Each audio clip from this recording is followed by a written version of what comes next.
This video is intended for South Asian audience and is in Urdu and Hindi audio. For your convenience, you can find the same information in our English playlist on the same channel. Grid tied solar inverters एक ऐसे system है जहां पे generators भी लगे हुए हैं।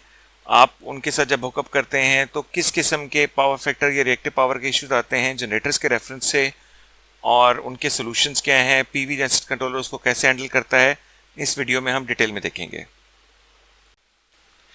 मेरा नाम शाफ अली है, मैं microgrid automation subject matter expert हूं। हमारी कंपनी ICSS इंजीनियरिंग कमर्शियल और इंडस्ट्रियल एप्लीकेशंस के लिए पीवी जनरेटर कंट्रोलर्स और सोलर के एडवांस्ड मॉनिटरिंग सिस्टम्स देती है। हम ये सॉल्यूशंस ना सिर्फ पाकिस्तान में बल्कि इंटरनेशनली भी देते हैं।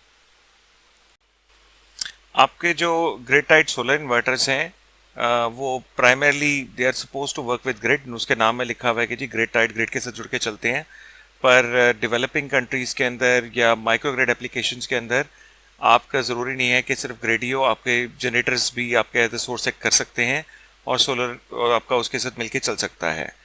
तो प्राइमरी सोर्स जहाँ पे ग्रिड होती है किसी भी ग्रिड टाइड सोलर इन्वर्टर्स के लिए, वहाँ पे वो डीजल जनरेटर्स या गैस जनरेटर्स या HFO या स्टीम जनरेटर्स भी हो सकते हैं। अब जो ग्रिड टाइड सोलर इन्वर्टर्स होते हैं उनका जो बाय डिफ़ॉल्ट पावर फैक्टर होता है वो 1 होता है, यूनिटी होता है।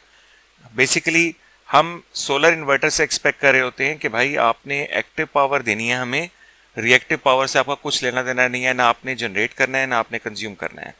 थोड़ा सा समझ लेते हैं कि जी रिएक्टिव पावर आखिर चीज़ क्या है। रिएक्टिव पावर आपके सिस्टम के अंदर वो यूजलेस पावर है जो कि एग्जिस्ट तो करती है, उसको आप वेस्ट पावर भी कह सकते हैं, जो कि आपके टाइप ऑफ लोड की वजह से जनरेट या कंज्यूम हो रही होती है।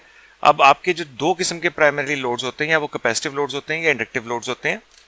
अब क्योंकि आपका आपने अपने by default grid tied inverter का पावर फैक्टर अगर यूनिटी रखा हुआ है तो इसका मतलब है रिएक्टिव पावर का कोई भी लेना देना है वो उसका वो रिफ्लेक्ट होगा प्राइमरी सोर्स की तरफ, जो कि इस वीडियो के केस में हम एज्यूम कर रहे हैं कि जनरेटर है। अब जब आपके ग्रिड टाइड सोलर इन्वर्टर जो है वो जनरेशन स्टार्ट करेंगे, पीछे जनरेटर चल रहा है, ये जनरेटर्स चल रहे हैं, तो active power to reactive power ratio आपके पावर सिस्टम के अंदर खराब हो जाएगी, जिसकी वजह से आपके जनरेटर्स के ऊपर इम्पैक्ट आएगा। वो हम आगे डिटेल में देखते हैं कि किस किस्म के इम्पैक्ट्स आते हैं। पर यहाँ पे मैं ये मेंशन करता चलूँ कि इस वीडियो की डिस्क्रिप्शन में आपको एक वीडियो का लिंक मिलेगा जहाँ पे हम लोग यही रिएक्टिव पावर पावर फैक्टर के कंसर्न्स ग्रिड के रेफरेंस के अंदर डिस्कस करेंगे। उस पर किया हुआ है हम लोगों ने, आप उसको चेकआउट कर सकते हैं और उनके सॉल्यूशंस क्या होते हैं वो भी उसके अंदर वहाँ पे मेंशन्ड है। अच्छा, जब अब आपके ग्रिड टाइड इन्वर्टर ने एक्टिव पावर की इंजेक्शन शुरू की, आपका जो है वो पावर फैक्टर ख़राब हो गया। अब पावर फैक्टर अगेन ख़राब होने की जैसे मैंने वजह बताई कि आपका जो active power to reactive power की जो रेशो है वो ख़राब पहले नहीं हुआ करती थी या उतनी नहीं हुआ करती थी, क्योंकि आपकी जो जनरेशन थी वो सूट करती थी आपके लोड के लिहाज से। पर अब आपका एक सोर्स ऐड हो गया है जो कि बात ही सिर्फ ये कर रहा है कि मैं दूंगा एक्टिव पावर।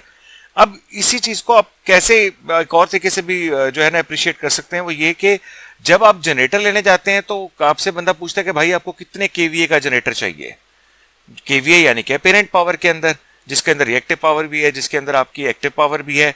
पर जब आप इन्वर्टर लेने जाते हैं तो इत्तेफाक से जितने भी इन्वर्टर बेचने वाले हैं वो बेच भी आपको किलोवाट में ले रहे हैं, किलोवाट में बेचते हैं, और जब आप लेने जाते हैं तो आप उनको बताते हैं भाई किलोवाट के अंदर है।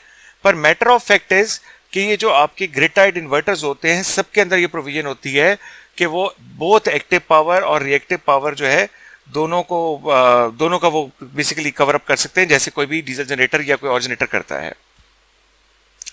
अब आपने जो है वो जब आपने इंस्टॉलेशन की और आपने ऑब्जर्व किया कि भाई पावर फैक्टर खराब होने लग गया है, तो उस सूरत के अंदर पहला सोल्यूशन क्या है कि जी आप पीवी जनरेटर कंट्रोलर लगाएं। PV generator controller dynamically control कर रहा होता है, उसको एग्जैक्टली पता है कि इस टाइम पे मेरे कौन कौन से सोर्सेज चल रहे हैं, मेरे सोर्सेज के ऊपर इस टाइम पे पावर फैक्टर क्या चल रहा है, मेरा लोड किस टाइप का चल रहा है। तो वो अपनी सोलर के इंजेक्शन को और सोलर के एक्टिव पावर रिएक्टिव पावर को ऐसे मैनेज करता है कि जनरेटर को अच्छा पावर फैक्टर मिले। और अगर आपके जनरेटर के ऊपर पावर फैक्टर डिस्टर्ब हो जाता है तो उसके जो नेगेटिव इम्पैक्ट्स हैं उसके अंदर ये कि आपका जो वोल्टेज है जनरेटर एंड के ऊपर वो बढ़ना शुरू हो सकता है, आपका जो एक्साइटेशन करंट है आपके जनरेटर का वो बढ़ सकता है, स्टेटर और रोटर का टेम्परेचर बढ़ सकता है, आपके जनरेटर की आउटपुट कम हो सकती है और आपका जो मैग्नेटिक फ्लक्स डेंसिटी है कोर्स के अंदर वो बढ़ जाती है, और हीट डैमेज आपकी जो इंसुलेशन में लगी हुई होती है आपके सर्किट कंपोनेंट्स के ऊपर, वो भी उससे डैमेज हो रही होती है हीट अप होने की वजह से। इन कंक्लूजन कि आपके जनरेटर को पावर फैक्टर आपका कम हो गया है, तो आपके जनरेटर को ज्यादा जान मारनी पड़ रही है जितनी उसको मारने की सोलन जरूरत नहीं चाहिए, और जिसकी वजह से आपका जनरेटर जो है उसकी सर्विस लाइफ भी शॉर्टन हो जाती है। आपकी जो परफॉर्मेंस जो आप एक्सपेक्ट कर रहे होते हैं या फ्यूल कंजप्शन एक्सपेक्ट कर रहे होते हैं वो भी डिस्टर्ब हो जाती है। इसकी एक मिसाल ऐसे देते हैं कि अगर एक जनरेटर जो है वो 0.8 पावर फैक्टर की बजाय अगर 0.7 पावर फैक्टर पे चल रहा है, तो वो अपनी 8% एफिशिएंसी जो है वो खो चुका होता है। तो हाईली रिकमेंडेड है कि अगर आप लोगों ने ग्रिड टाइड सोलर लगाना है अपनी कमर्शियल में या इंडस्ट्रियल में, तो आपको पीवी जनसेट कंट्रोलर जरूर लगाना चाहिए, क्योंकि वो सब कुछ इस तरह के जो कंसर्न्स होते हैं उनको डायनेमिकली हैंडल कर पा रहा होता है। जैसा वीडियो आपने अभी देखा वैसे ही आपको पीवी माइक्रोग्रिड डिजाइन से रिलेटेड, पीवी जनसेट कंट्रोलर से रिलेटेड, सोलर स्काडा मॉनिटरिंग से रिलेटेड और वीडियो के लिंक्स भी आपको इस वीडियो के डिस्क्रिप्शन में मिल जाएंगे। आप हमारा यूट्यूब के चैनल के ऊपर मल्टीपल प्लेलिस्ट ब्राउज कर सकते हैं, जहां पे जितने एनर्जी पीके पीवी जनसेट कंट्रोलर से रिलेटेड प्रोजेक्ट्स एग्जीक्यूट हुए हुए हैं उनकी प्रोफाइल आपको मिल जाएगी। मजीद इन्फॉर्मेशन भी आप ले सकते हैं www.icssww.com विजिट करके।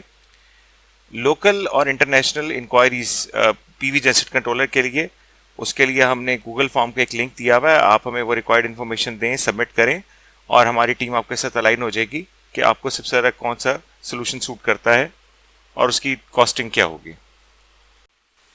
हम सोलर की ऑपरेशन एंड मेंटेनेंस के लिए एक डिटेल्ड मॉनिटरिंग सिस्टम देते हैं जिसको हम पीवी स्काडा मैक्स कहते हैं। ये मीडियम लार्ज या वेरी लार्ज लेवल पे जो ग्रिड टाइड सोलर की इंटीग्रेशन होती है किसी कमर्शियल या इंडस्ट्रियल एप्लीकेशन में, उसके लिए प्रैक्टिकल है। इसके जो मेजर फीचर्स हैं वो ये कि ये हाईली स्केलेबल है। ये इवन 100 किलोवाट से लेके गीगावाट्स तक के प्रोजेक्ट के ऊपर ये वाला जो पीवी स्काडा मैक्स सिस्टम है ये चल जाता है। ये रियल टाइम मॉनिटरिंग दे रहा होता है कि इनके हर इन्वर्टर की किसी भी स्ट्रिंग के ऊपर इस टाइम पे चल क्या रहा है। ये रियल टाइम के अंदर अगर किसी किस्म के इन्वर्टर के ऊपर कोई फॉल्ट्स आ रहे हैं या माइनर फॉल्ट्स आ रहे हैं या वार्निंग्स आ रही हैं, उनको रिकॉर्ड भी कर रहा होता है और ये भी रिकॉर्ड कर रहा होता है कि वो मसले हल कब हुए। ये आपको ये भी दिखा रहा होता है कि आपका इस टाइम पे कौन कौन से सोर्स चल रहे हैं, कौन कौन से जनरेटर्स चल रहे हैं, ये ग्रिड के कौन कौन से कनेक्शंस चल रहे हैं सोलर के साथ, और आपका वेदर कैसे परफॉर्म कर रहा है। ये आपको इस चीज़ की ट्रांसपेरेंसी भी देता है कि आपकी एनर्जी जनरेशन या कंजम्पशन की जो डेली की रिपोर्ट्स होती हैं वो भी ऑटोमेटिकली जनरेट कर देता है। इसके पास तमाम इलेक्ट्रिकल पैरामीटर्स, चाहे वो जनरेटर साइड के हों, वो ग्रिड साइड के हों या वो सोलर इन्वर्टर साइड के हों, तमाम का हिस्टोरिकल डाटा इसके पास पड़ा हुआ होता है जिसको किसी भी टाइम पे पुल किया जा सकता है। ये थर्ड पार्टी स्काडा सिस्टम्स जो कि अमूमन इंडस्ट्रीज में पहले से लगे हुए होते हैं उनके साथ भी इंटीग्रेट हो जाता है, उनका डाटा ले भी लेता है, अपना डाटा उनको दे भी देता है। और सबसे अहम कि ये आपको फैक्ट बेस्ड बताता है, फैक्ट्स बताता है कि कब हुआ, क्या हुआ। ये आपके लिए बहुत ज़रूरी है जब आपने रूट कॉज एनालिसिस करना हो कि भाई अगर एक मसला आया था, वो मसला कितनी देर तक बैठा रहा, उसको टाइमली हल क्यों नहीं किया गया, हमारी प्रोडक्शन का लॉस या हमारी जनरेशन का लॉस क्यों हुआ।